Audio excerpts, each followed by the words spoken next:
Hello everybody, it's Tim Michael from TimMichaelArts.com, and I got an interesting piece of art for you today. A long time ago, about 5 years ago, 2010, I drew a image that I was going to use for a logo for myself, and at that time that was the best I could draw. So now, 5 years later, in 2015, it's time to see what I can do with it now. So this would be a redraw, like you might see from a lot of your favorite artists, where they would redraw an old image from ancient history, and I thought it would be my turn to do it.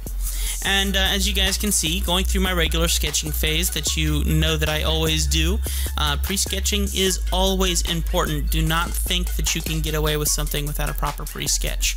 So make sure that you take the time to get your structuring all correct in the beginning, and then you can go over, do a simple sketch like you see me doing right now, just trying to get more details.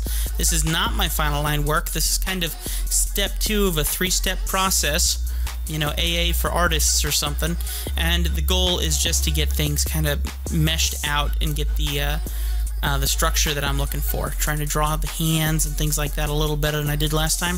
Now, if you take a look at the other drawing that is up in the top left-hand corner, you'll notice that that one arm on the left-hand side where he's holding the brush is like super long, and look at the hand size in comparison to the other hand. I don't know what I was thinking. This was a long time ago, and I look forward to seeing much better on this drawing. Now, I will let you guys know, one of the things that I've been working on more recently is perspective, and that's the idea of not just drawing, like you can see with the character there, drawing him on a flat plane, but actually trying to put my characters in more of a proper perspective plane. So you'll notice as we zoom out here in a little bit that there's some perspective lines, and I've been drawing the feet on those perspective lines and trying to work the body off of that. Have a long way to go, and I feel like the back leg facing away from us could have been a bit longer, or even smaller with larger muscle to kind of balance it out, but at the same time that is all part of future study, and I'll come back in another 5 years and redraw this guy yet again, and I'll probably have it even better than this time.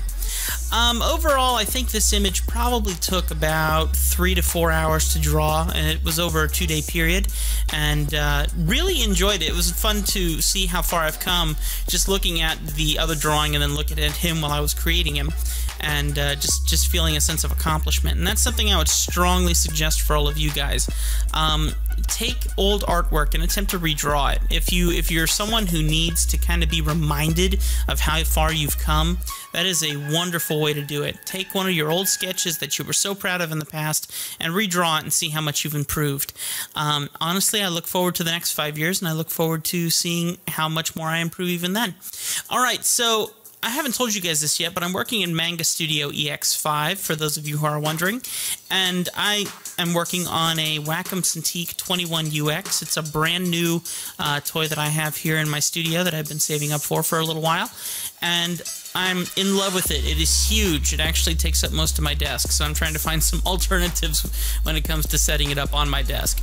And I'll let you guys know more about that in the future. But if you guys want more of a behind-the-scenes look, make sure that you follow me on Instagram and Facebook.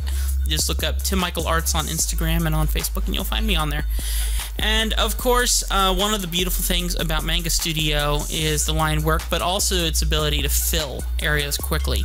So it really speeds up the process of doing heavy colors by just taking the fill tool and quickly filling in these different areas, and then turning on their transparency levels, or I call them alpha levels, from the good old days of Photoshop, where it will basically just keep anything that is drawn in that layer. That is the only thing that can be affected. So each color goes on its own layer, and then from there I move on. So as you can see, I'm kind of going rich oranges, which means adding reds in there to really make it stand out, and I'm kind of doing a brownish red and then shading it out to give it that final look, which kind of feels like a fiery effect that I feel like really added and made the yellow pop. Excuse me, the orange pop. And then as you can see on top of that, then I went in with some yellow, and then I used the blend tool just to blend it out, but not completely. I wanted some edging still in there just to kind of make it feel like a certain material there. I guess it'd be considered putting texture into the armor. And instead of blending it out so finely that it just turns into a total gradient. I wanted some texture to be in there. Working on the legs, I honestly don't know what material I was planning on for the legs or what I did in the past. I knew for the upper torso and the belt that's around him, I wanted that more metallic, but I think for the leggings, I wanted them a little bit more cloth, or strong cloth, or some kind of hard plastic. So it was really easy to shade that with just some dark grays and light grays to get the highlights. And like I said, the blend tool is absolutely excellent when it comes to proper blending.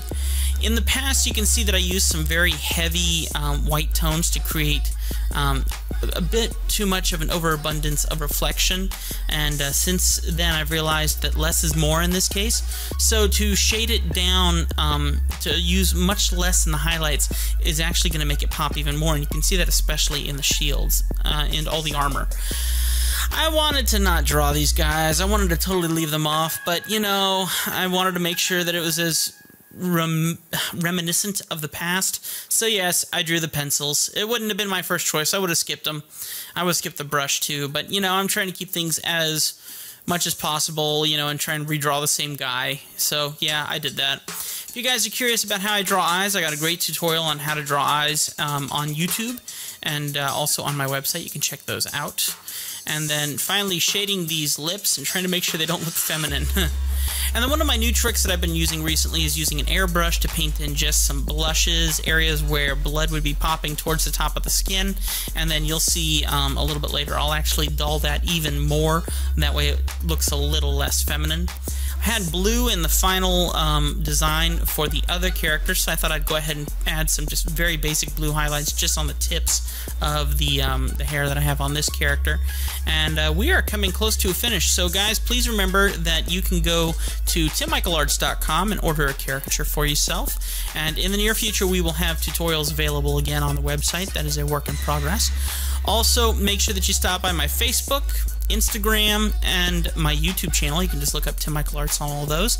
And then make sure you take a look at my new radio podcast that happens every either Saturday or Sunday, and then also every Wednesday and Thursday, give or take. We have two shows that go on the air. One is Artisan Central Podcast, which is our main show where we look for the art in everything. And then during the weekdays, we have a show called Behind the Easel, which is just a behind-the-scenes look. Basically, it's a audio version of a video daily vlog. So it just makes it nice and easy to do that. So I hope that you guys enjoyed that. Look forward to doing more with you guys in the future here on YouTube. Please remember you can support me on patreon.com/TimMichaelArts, and would greatly appreciate it. The reason why we haven't been making as many videos is because as an artist, time is money. So if you want to see more tutorials, I need your help.